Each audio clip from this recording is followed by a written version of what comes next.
This Yeah. one bodybuilder, I think her name is Christine Nunn, and she's not a competitive bodybuilder, but she looked like she can compete. So like in my mind, I'm like, what's the difference between her or an Andrea Shaw or something like that? Well, So you have you to know, get to, first of all, you have to actually get to the definition of what exactly you are comparing here, because both have different skill sets.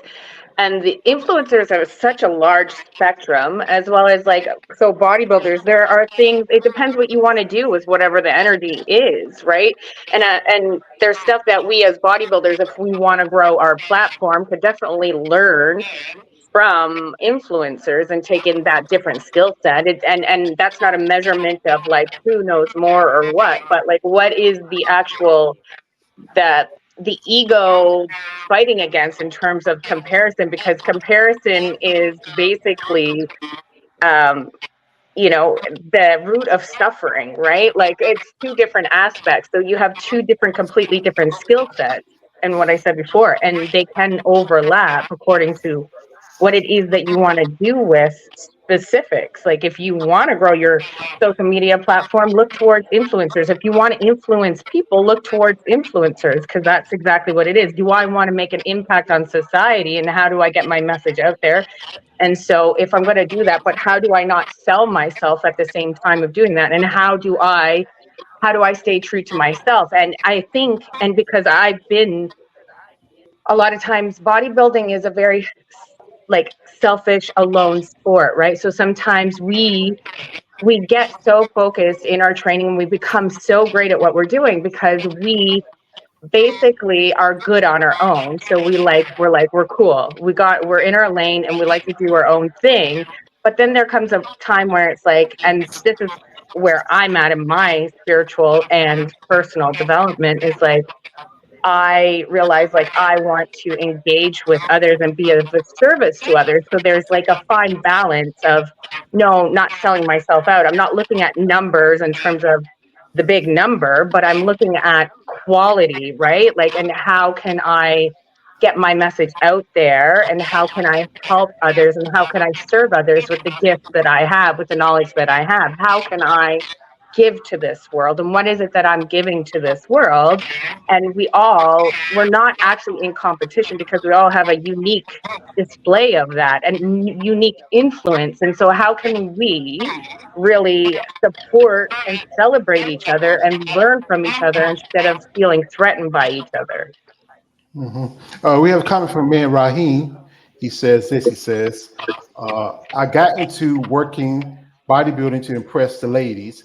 That was when I was 15. But I enjoy working out and how I look." Thank you for that, Rahim. Also, we have here from man Warrior 2000. He's waving. Hey, you doing, Warrior? How you doing? And yeah, I think one thing is like, you know, if you're on social media, especially like IG, YouTube, whatever, there is those people that want to buy those fake. Because me, it took me probably 5 years to get 2,000 subscribers, and I didn't buy one person. You know, for me, it's about quality over quantity. It's Mm. about the message I try to see. Because, like I said, when I started doing this, it's really give education to people who don't understand it. Like, guys who are just a fan of the sport, or people who are just curious about it. And social media influences, it can go a good or bad ways. About so a month ago, there was this whole thing with Steffi Cohen when she got busted, and it's sad. This lady, she's this big social media influencer, a boxer, power lifter, and gets caught up in something like what she did with her ex-boyfriend's girlfriend. Yeah, Yeah. yeah, and it's just you do that, it's like pretty much it gives that black eye. Because I know I was reading comments, people saying like, yeah, she was on steroids when it happened. Here's the thing is, no one on steroids are going to be that put together to do all that stuff, especially if they're on the heavy shit. That's somebody with very, very good amount of intelligence to know what they were doing. So so why get your feedback from y'all on that?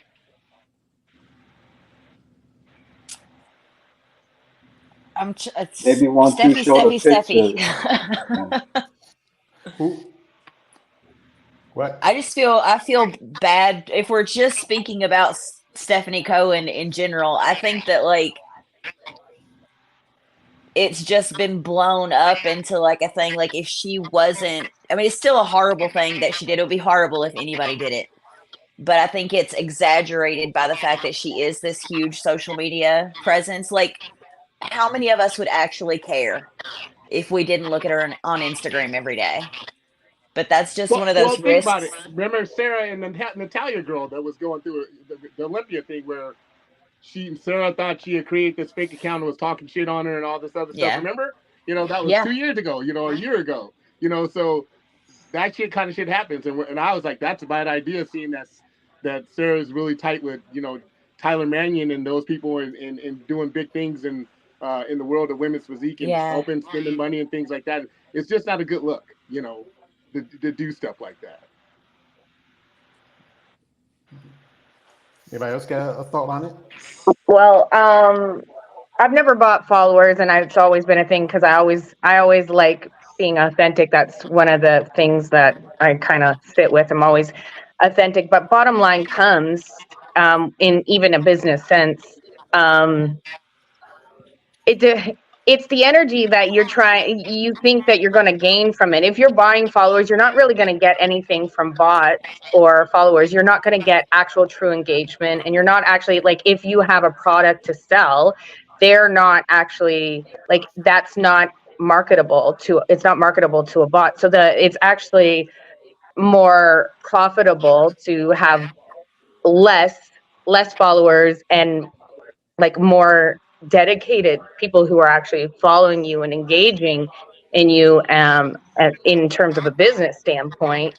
Now, that's the thing about the sport is we've got there's a lot of ego within it, and the matrix itself about, like, oh, so and so has this many followers, so and so has that, and so then it kind of prompts the, like, other people who are sheep.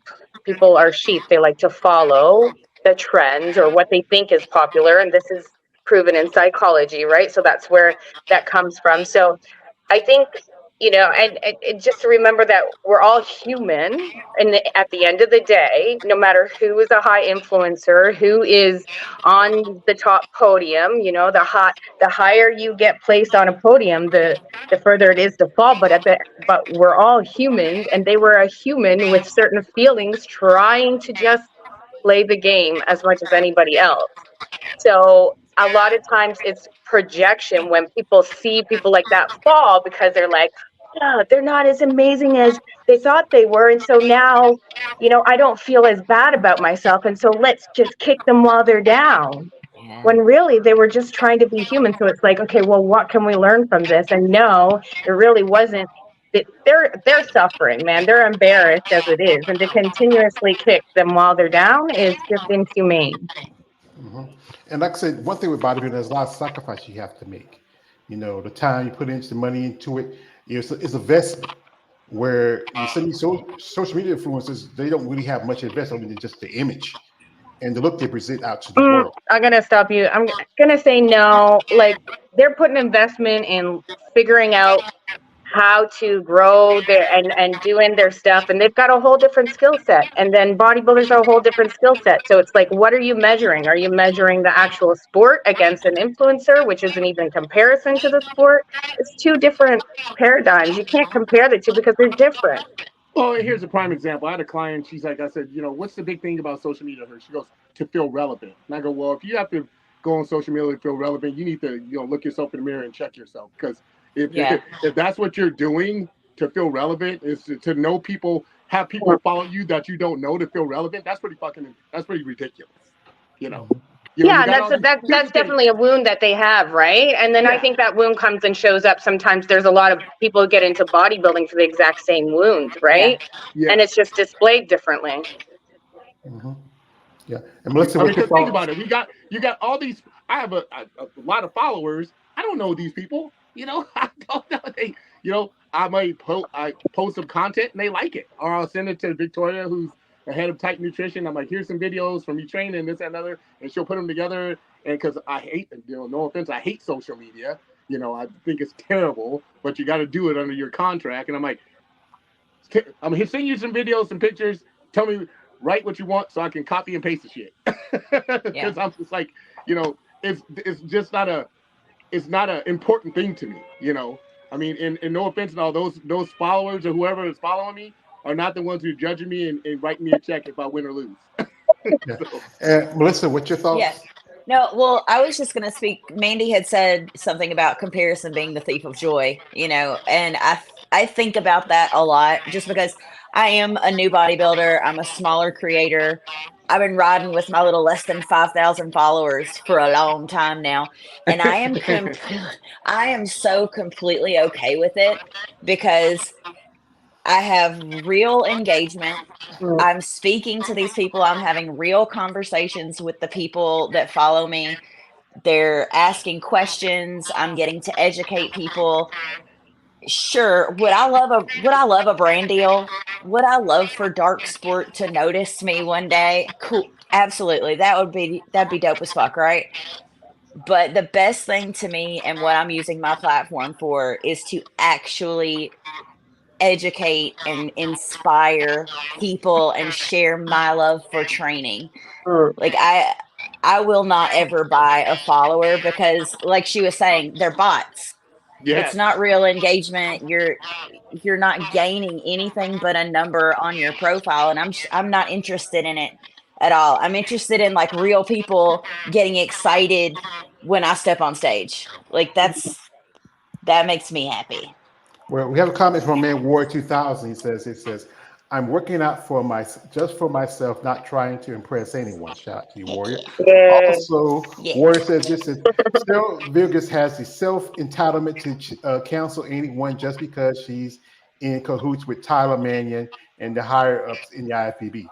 Well, that's the thing is that if you rub elbows with It the higher ups, matters. it it matters. matters. It matters. I'm It sorry. matters. He may feel that way about it, that she's like in cahoots, but the ones of us that are in the industry, like We understand the politics. it fucking matters. You say Tyler Mannion's name, it matters.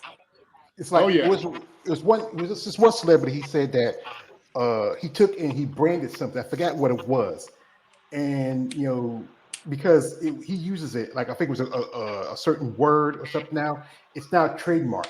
So if anybody uses that word, it's something that they have to pay for it. Yeah. And when you are someone like Sarah Vegas, who does have the resources, she has deep pockets. Humans You are know, so funny. Sorry, you, I have this down. Humans are so funny. Hey, I'm gonna own this word. I'm gonna own Yeah. this property. I'm gonna own this, and Well, nobody yeah, else see, can here's a have it. here's a prime example, guys. Think about yeah, the girl who hot tube, the whole hot tube thing. Oh, Hawk yeah. Tuah. Yeah, she's blown up from one goddamn. Hey, how do you hot tube? I mean, think about it. It's crazy. I see hats and T-shirts and all kinds of shit now just well, by that simple phrase. I'm like, what the well, hell? I She mean, just Yeah. recently did. She just recently did an interview where she said she didn't even have no social media. She didn't even know about it no, until somebody reached out to her. And then exactly. people think all these other stuff, but like her father's far from that, from being a preacher. She was really just out with a girl, and the guy asked her a question. And if anybody who watched porno, you know what the hot tui is. That was all of us 15 years ago. What are you talking about? yeah, everybody like hot tui. Like, But I mean, but think how crazy that is. From that one phrase she said, Yeah. she's blown up, Blown up. blown up. yeah. And that's the Literally.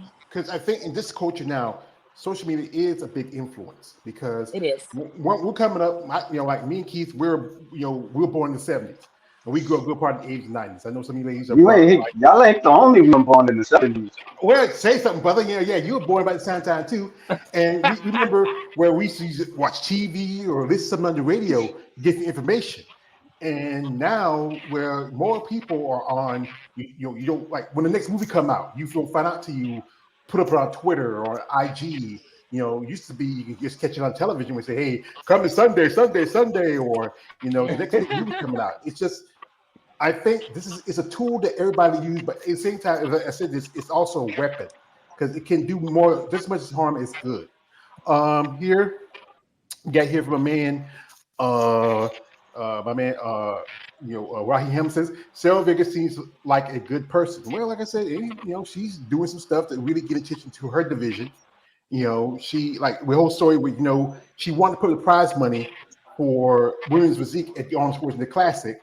But Arnold, being what he says, nah, we don't want your money. But here's the thing: is he's going to put up an extra $200,000 for men's open, but still, you don't get the money. You can maybe bring in the other divisions back.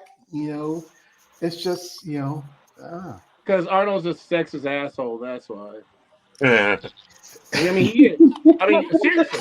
I've had conversation with Linda Murray.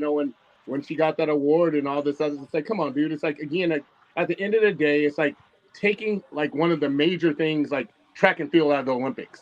Yeah. And just have all the other stuff. Here's the thing. Then here's my thing, Arnold. Don't call it a fucking sports festival. You got goddamn stripper pole dancing and got all this other crazy shit, but you can't Power put slapping. They do that power slap too. face slapping. And I'm like, is that really a The sport? power. Pole dancing, is that really a sport? I mean, it's a sports festival, so I understand you got a plethora of things, but to take something out of this show like women's figure, women's bodybuilding, women's physique, and take those things out of the show, it's like then that's not the nucleus of what bodybuilding is, because the nucleus of bodybuilding is everything. And if you're a sports festival, you should have everything. And the numbers. What I think he brought the men's prize money up to 500,000 or whatever. I mean, think about it this way, George. At the Team Universe this weekend, do you know how many bikini competitors there were? 600. 600, yeah. 600. 600 bikini girls. So at the end of the day, it's like, but so it's with Arnold. I think it's like wellness, because I think he's a perv. I mean, he sleeps with his maid and all kinds of shit. He say like he likes big asses. He said this before. He's doing this. He likes. Well, that's why he was sleeping with his maid or whatever back in the day and shit. But at the end, but at the end of the day, he's fascinated by wellness. He's fascinated by bikini. I think they even have fitness still, whatever the case may be. Yeah. But the way and I don't know if it's the way the women's figure and the women's physique and the women's bodybuilding is trending, where the women, like we said, that gray area where you really can't tell what is what now, and maybe Yeah. it's not as feminine to him as it used to be, and so maybe that's it. I don't know, but I think it's bullshit that if you're going to call yourself a sports festival, it's like calling the Olympics the Olympics. That's where you have everything. If you're going to call yourself Yeah. a sports festival, include everything. Bottom line at the end of the You day, know, and like you said, he's not putting up that 200 and something $1,000. It's just like with Arnold at the Olympia. What was it, a few years ago? When the last year Kai competed, a guy came on stage as a sponsor because the sponsors are putting up this money and said, "We're changing the money from, I think it was 315,000 to 450 or 400,000 or whatever case may be." That wasn't the IFBB. That was the sponsor saying, "Okay, let's have the ante on this thing. Let's make it interesting." And that's what they did. So Arnold ain't coming out of his pocket for that shit. I can tell you that right now. Kay, are you about to say something? yeah, to piggyback on what Keith was saying, I recently was watching Pumping Iron 2. I know I was late for it, but somebody was kind enough to upload the video, and I got to see it.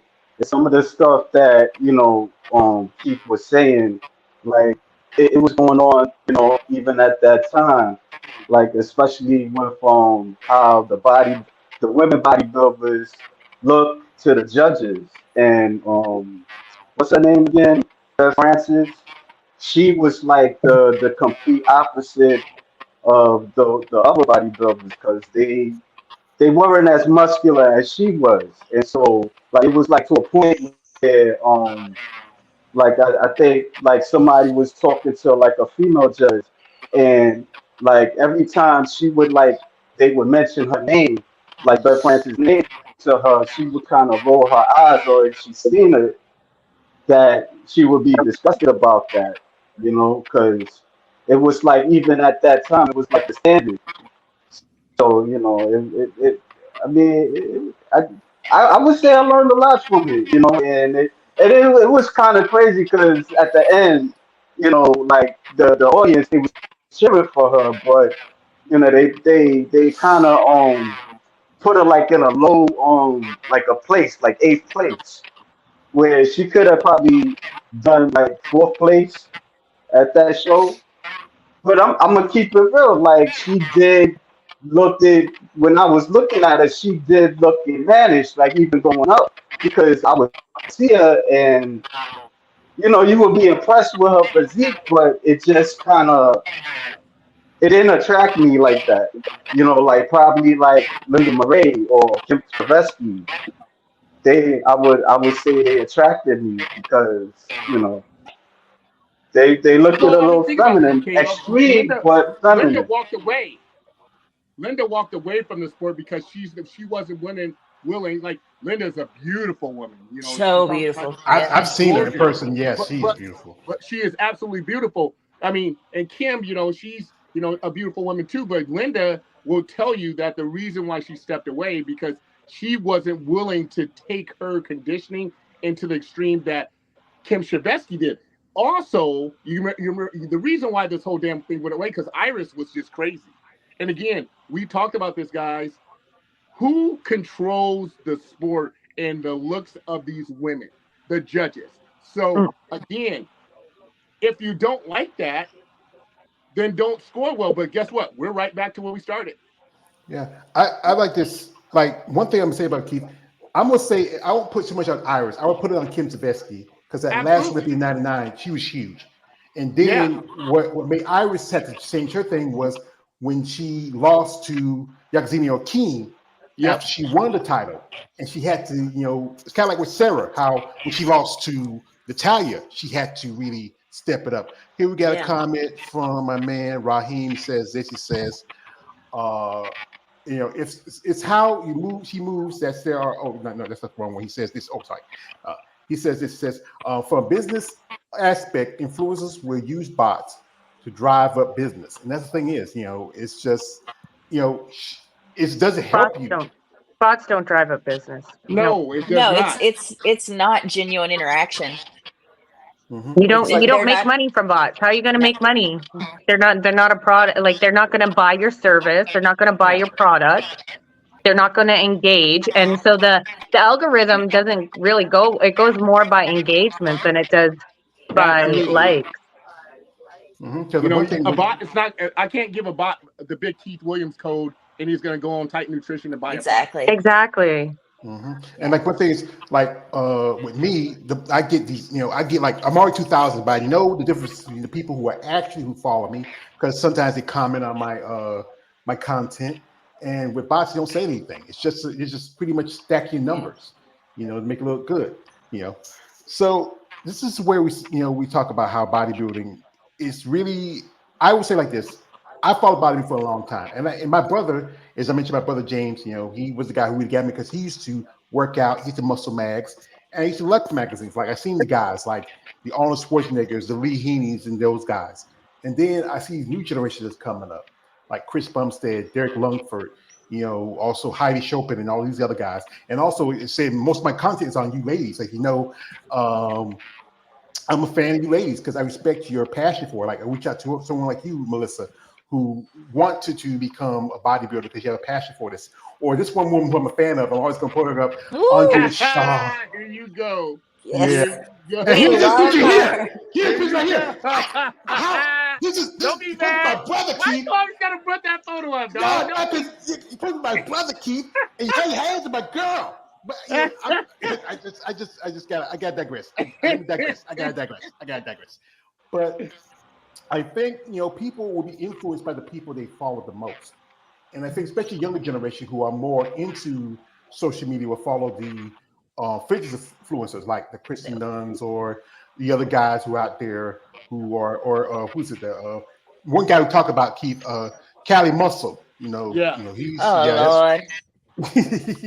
Well, and the guy you know, just asked me a question about him at the gym, and I'm like, dude, that guy is, I That mean, guy's insane. yeah, he's insane, But it's like Sean Ray. We were sitting at the Omaha Pro, and he goes, and because these are the '90 guys where bodybuilding was truly bodybuilding. It's the best era ever in bodybuilding. He's like, Yes. you guys are fucking spoiled with your meal prep companies and all this other shit. We used to have to make our food and everything else. The world's changed, like, of course, everything evolutionized, but we don't live, I mean, every TikTok, Snapchat, Instagram, Facebook, and all this other stuff, those guys, come on, you think those guys in the '90s would be wanting to do that shit? They spend most of their time in the gym and eating, and that's why they look the way they do. Yeah. When you look at Samson, you look at Derek, and you look at all these things, because I watch my YouTube videos when I'm doing cardio about all these guys all the time. there's somebody with them. There's somebody filming them. They got microphones on. They're not doing shit. And then somebody's posting it. They're not doing anything. We're just a product. Just like when I just said earlier, I was saying to Victoria, who's the holder head of our social media for Titan Nutrition, I was like, here's the videos that I filmed this weekend or this week for training. Here's pictures. And then she sends me back a plethora of things for me to post. And that's just the way it works. Because I don't have time for that shit. I don't know if it's just like I was talking to my husband about this. It's like, honey, I don't know if it's because like I'm old or what, because I'm 41 and I'm just so disenchanted with like the social media part of bodybuilding. And it's like every Yes. bodybuilder that pops up, it's like they've got a t-shirt line, they've got a supplement, like everybody's got their own pre-workout. And I was like, I don't give a shit. I just want to go train and lift weights and do shows and not have to worry about like because I am an ambassador for Prosies and we do have a certain amount that we need to post each Yep. month and things we need to do. It's like, man, I really love this company and I joined with them because I stand by what they represent and their products. But I just want to go to the gym and not have to get my camera out. I don't want to have to do my damn eyeliner my training to partners will sell tell you, I'm this. like, God damn it. They're like, oh, you must need your Yeah, check this week. You got to post videos. So right. I'm like, yeah, I don't, Ugh. it's just, I just want to work Right, out. but along with that, with our exposure over social media, it has changed so much what different divisions people like. I mean, we can't sit here and say wellness is not like the most popular division now, and women's physique and women's bodybuilding, we've kind of like fallen in the shadows because these more attainable, more sexualized physiques are that's what people want, and that's why there's 600 bikini girls showing up to a show. And I want to know how many women's physique girls, how many of us showed up to the show. I think somebody you said they know didn't even have women's bodybuilding there, did they? Well, there was a show at the Portugal Pro, and it was one. I think there was one lady she competed. There was not enough amateurs for women's bodybuilding for her to get a pro card. I think See Team And that U, I I don't even think Team U had bodybuilding this year, did they? no, I think they never had women's bodybuilding. It's always either been physique in the other divisions. I think they even have fitness at the Team U also. What's the You irony know, of that, though? It's Steve Weinberger's show, but Bev Francis, their gym, everybody trains. What's the irony of that? Is that kind of crazy? if you remember, it wasn't that long ago when Beth Francis and when they pushed out women's bodybuilding and women's physique. As my favorite quote is from the movie Batman Begins has Ra's al Ghul tells Bruce Wayne, they walk around behind him and stab him in the heart. And bodybuilding is a sport that